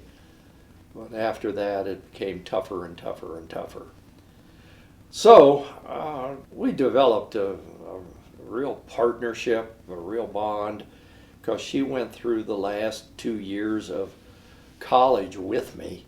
She might as well have been going to college because she was in the middle of everything that I was doing and the intensity of the program. She shared in that and learned a lot about what architecture was all about and what it was going to be about and what our life together was going to be like. So it was a good thing that she did. We were very young. These days, nobody gets married that young. But we did, and I'm glad we did. Because we could, subsequent to that, had 2 more children, and we were young enough to participate with them as they grew up, play ball with them, go to their games, be intensely involved in their lives. So that was a blessing, and I think had we waited much later to like is done today, I'm not too sure that it would have been possible, because you reach your prime in business and everything that you're doing usually in your late 30s, early 40s and 50s is your prime time. And you're busier than a one-armed paper hanger if you're any good and have achieved something, either professionally or whatever, or skill. I doubt I would have had the time to spend with the kids, or the energy, let's put it that way, more the energy that youth allows you to have and use. So anyway, back to the relationship with Bettye. Susan was a difficult birth. She was had to be an emergency cesarean section surgery in order to get her to be born. That was the beginning of Bettye's health issues. That was major surgery. It was emergency surgery. I think it took a toll on her body that came back in years later to haunt her with other problems. And while that's all negative and sad, it created a bond between us, for better and for worse, that we really took seriously. I took it really seriously. So did she. So that meant we were partners in everything. And I had to help. And I helped largely by dealing with the kids, entertaining the kids, reading to the kids, taking them out on weekends for adventures, take them to the parks and pools and all kinds of things that we did. And that was a big help, because Bettye could then concentrate on feeling good, getting the house shaped up, and because she kept the place looking great, and she had great color sense. So she made a very attractive house out of stuff that we could afford, which wasn't much in the early days. So she was a real partner, and I think that's the key to our marriage was a partnership. And with my, in the later years as our career developed and I was doing more and more design work, I did it at home, as I was saying. Did it at night at home. Well, she stayed up and she saw what I was doing. I would ask her opinion because I valued it. She was a huge help. She gave a perspective of a woman, number one, and a mother, number two. And she didn't hesitate to tell me what she thought. So that was great. So the partnership continued. And that's the key word. That's the key word to our relationship. We were truly partners. I was very serious about it being that way. Tell me of a time when you guys disagreed or had a fight. It could be as big or as petty as you can think of.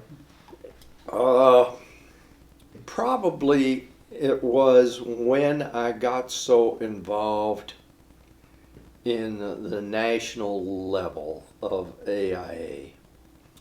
And I was, especially when I was on the executive committee and required to be out of town with the other members of the executive committee, traveling around the country and gone a lot. That put a real burden on her with the kids who at that point were up in high school and typical teenagers. That's a tough time of life for parents and kids, teenage years, because the kids are growing out of being children into adults without knowing how to do that, and they test you in every way, shape, or form. And with my being gone, it put a big burden on her, and with her health declining, serious heart troubles, vascular problems, having to have multiple surgeries. The other two children all had to be cesarean section births. So each time that took a real toll on her body. So that became a real problem for her. And she felt abandoned. And we had arguments about that. My trying to say, no, that's not true. You can come and go with me on all these trips. And she said, yeah, well, I can't physically do that. I can't keep up with them, meaning the other wives. I can't keep up with you. You're off doing your thing, and I'm stuck here doing my thing, or trying to do my thing. And so what arguments and differences we had all were related to my being gone and her health issues taxing her and not being able to deal with them. Did that contribute to your choice not to pursue presidency for the AIA? Definitely.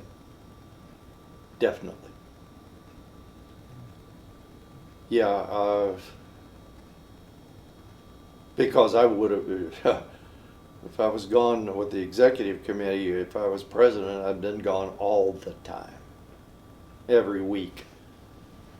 Maybe not the whole week, but most of it. And literally traveling all over the world because of AIA connections worldwide. So it would have destroyed the marriage. No doubt in my mind. It would have destroyed us. How do you think your parents' marriage and your father's death and seeing your mom, how did your parents influence your marriage with your wife? Well, I guess I didn't feel like my father treated my mother very well. He was a musician and he got into trouble with drinking, as many musicians do. It seems to be a problem in that business, a serious problem. I don't know what the percentage is that are alcoholics of musicians, show people, but it's very high, probably 60-70%. So he got into trouble with booze. Booze does terrible things to people. And so he was not a nice person. He was a mean drunk. Did not treat my mother well. She worked because she had to, because of his drinking. He didn't have a full-time job. People that had used him wasn't going to put up with the drinking either. And once it's a disease. It's a serious disease. Alcoholism is a cancer. It destroys your life. So I was, while I've not ever been a teetotaler, I really watched how much I drank and stopped before it got to the point where my character changed. I tried very hard not to do that. Many architects are alcoholics because of the pressures that they have. They turn to alcohol for relief. That didn't happen, but it could have. It could have. There were several times when I probably got to drinking more than I should, but Bettye would rein me in and remind me of my childhood and my mother's experience. So while it was a very negative thing, it was a positive thing for me for the rest of my life, that I knew I wasn't going to let that happen. And number two, I was not going to get in the financial shape where you lived hand to mouth. Was determined to keep the money and not be stupid. Only spend it when you had it to spend, and that you could use it over and above what you needed for your life. That means room and board and cars and everything else. That all came first. Paying the bills, not getting in debt any further than you absolutely had to. We had to mortgage homes because in those days that's how, well, you had to get a mortgage in order to own a home. But we started out very small and just grew through it and upped ourselves and bettered ourselves. Better place, bigger place, nicer place, every time as our funds allowed us to do. Savings, insurance. My mother and father had no insurance whatsoever, which was really tough on my mother when he passed away, because she had no life insurance, no nothing. So, okay. Tell me a funny story about Mamaw, or some kind of funny quirk, or something that only you would know about her. For an example, like, oh, she would fart in bed when we would sleep together, or like, oh, she would, she had to have her coffee this way, or tell me something funny about her that only you would know as her husband. I had a very bad habit of interrupting her when she was in the bathroom, either trying to take a shower, doing her business. I would pop in to ask her something or do something, and it aggravated her no end. Personal privacy, not that she was a prude or anything, because she wasn't, but that time spent in those things was sacrosanct, meaning don't mess with this. And I had a terrible propensity to do that. I don't know why. If she was in the shower, she was without clothes, well, that was an arousal of the first order. I'd want to get in there with her. And she would have, go away. Talk to me tonight or whatever. So I guess that, I don't know that that's funny, but it was, she sure could put me down pretty bad when I did that. She also had a way of telling me to shut up. She'd look at me real funny and stick out her tongue at me. And that was my signal, shut up. You're talking too much. You're not making sense. Let it go. Change the subject. Do something. But quit what you're doing. Or if I would tease her about something, which I did. In a fun way. I was being fun. But if she didn't like it, boy, that tongue came out. And I wasn't sticking it out all the way, just enough that I saw it and knew that I was out of bounds, and straightened my act up right now. So I thought that was always funny. It always gave me a big chuckle, and it would give her a chuckle too, because she knew that she got the message across. That was a good thing. What are some things that you miss the most about her? Oh gosh.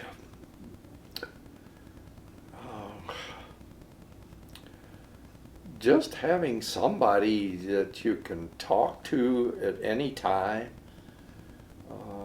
that you share interests with, you share likes and dislikes with. Not that we agreed on everything, because we didn't. I am a conservative and hot-headed when it comes to political stuff, where she was calm, cool, and collected. So I miss that, because she, again, put me back in my place, brought me back down to earth and thinking instead of shooting from the hip, which I had a great tendency to do. I'm a type A personality, and I go off easily. Still, to this day, it's nothing like it used to be, but when I was younger, I was pretty aggressive and probably had a big mouth. And she would straighten me up in a matter of seconds, and I miss that. I miss her discipline. She was a very disciplined person. And just the companionship of that many years of being together through all kinds of turmoil, mostly health-wise and kid issues. Anybody that would tell me that their kids were perfect and they had no problems with them is a liar. It's not so. So there's issues. And she had a good head on her shoulders. She had tremendous common sense, which I lacked because I was aggressive. She helped me turn that aggressiveness into positive, make it work for me instead of defeat me or get me in trouble. That I miss tremendously is that discipline. She was sweet-natured, very loving, went through such trauma with health. One problem I always had with her is that she felt, because, especially when her health was failing, that she was holding me back. She felt that she wished that I had become president of AIA just because of the prestige of it. And she always felt like she held me back. And I said, no, not really at all. You probably saved my life. You kept my head screwed on right as to what was important, what's not so important. Yeah, that would have been nice and prestigious and so forth. Would it have put a bread on the table or a nice piece of meat or a nice bottle of wine? No, it wouldn't. Once your day in the sun was over, it was over. And my good friends, many of them have been president of it, many of them had destroyed their business, destroyed their practice because they were gone so long. And the other partners that they would have didn't like it. So there was warfare within the ranks of their own businesses. Virtually every one of them had trouble. I just heard the other day where one of my closest friends, a guy in Chicago who was president and was chancellor, that followed in that whole scenario, his partners just kicked him out. Really sad. Really sad situation. So while she felt that way, I didn't feel that way. And it was a constant problem in my trying to convince her that rather than being a problem, she was an enormous asset, which was the real truth of the matter, even though it was tough. But when you have a bond and believe the marriage vows, it's something special. You keep that in your head, you'll have a great life together. Once you get away from that and you become me, you're going to have trouble. And you may not be able to get over that trouble.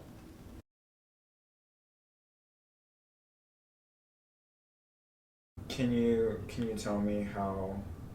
Can you tell us how? Your wife passed away. Well, she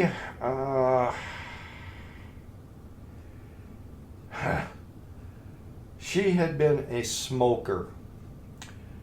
All of us in our early years, in that time frame of the 50s, 60s, 70s, we all smoked. Everybody smoked. All our peers smoked.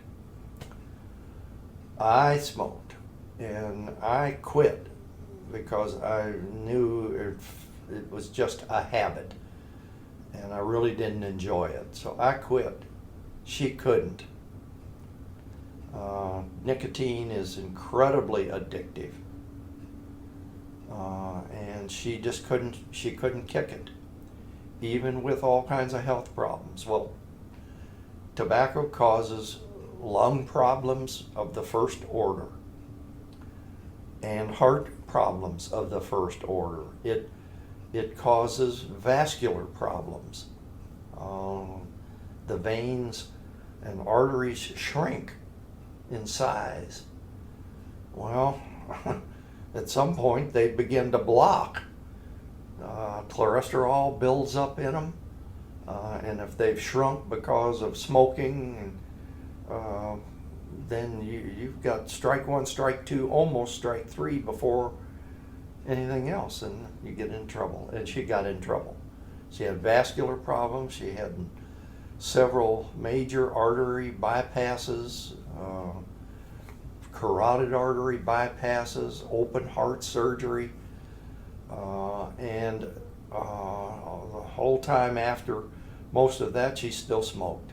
And finally, the doctor that we had that was our main doc, she was in the hospital for another surgery, and he said, "I'm going to keep you in here until you've kicked this habit.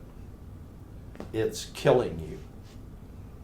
All these other things are going to kill you, but the smoking is the main thing that's killing you."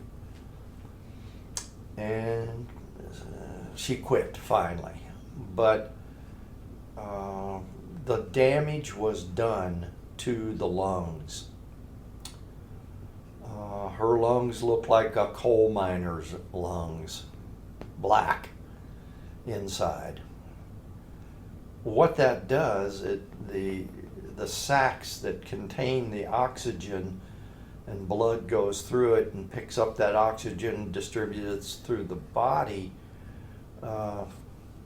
died. In effect, they didn't function. So her level of breathing was greatly compromised.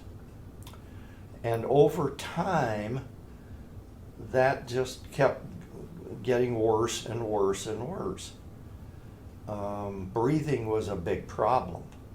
And when you can't breathe and can't get the oxygen, you start to build up fluids because you can't get rid of it. The systems don't work. They're not getting enough blood. Your kidneys, all of the major organs are dependent on blood. And if it's gone or compromised, then they're going to start to break down. And that's what happened. And it's called congestive heart failure. It's more congestive than anything. The heart failure is a result of not having enough oxygen and the heart unable to pump through diminished arteries to get the oxygen to the rest of the body. And fluid builds up throughout the whole body. And what happens is the body goes into shock, and you literally become unconscious. You're starved for oxygen. It's like you're being asphyxiated. Somebody might as well have a pillow over your head to cut off your capability of getting air. And that's what happens. And the lungs can't produce the air, can't get the air, you can't breathe. And lack of oxygen causes you to pass out, which she did. The first time, I thought she was having a stroke. I thought it was a seizure.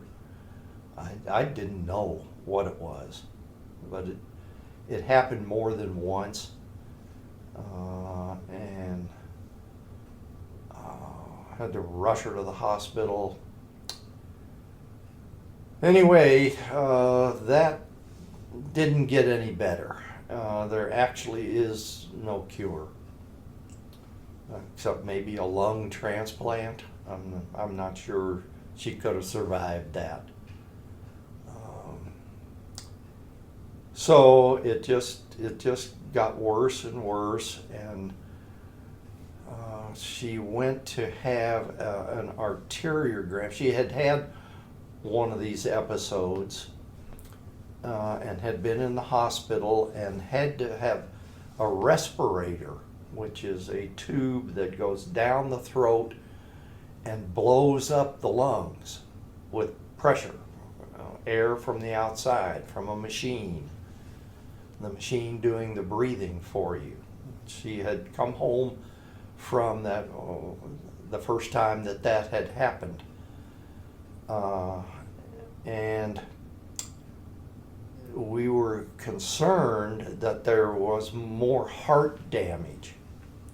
So she went to the heart specialist, cardiologist, and was going to have an arteriogram run to see how much blockage there might be around the heart.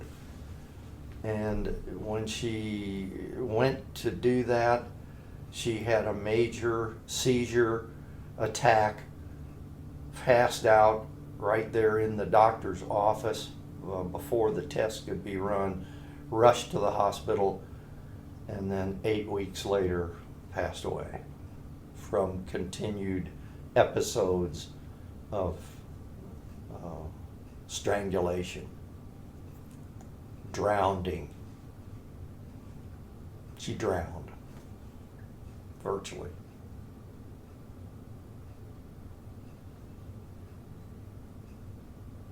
It was no fun. She was on the ventilator the whole time. Couldn't get off of it. Tried to pull it several times, and she had to go, ended up right back on it. So then the organs began to fail. The kidneys failed. Had to have dialysis. Just one thing after another as the body, starved of oxygen, just began to shut down. At that point, she decided that it was time to end it. We both have living wills, which dictates that if we have to be kept alive mechanically, have to be fed through tubes, and there's no opportunity or prognosis for recovery, we want to withdraw that medical attention and let nature take its course. And that's what she did. I had to agree to it. It was the toughest thing I've ever done. So let's end it with that.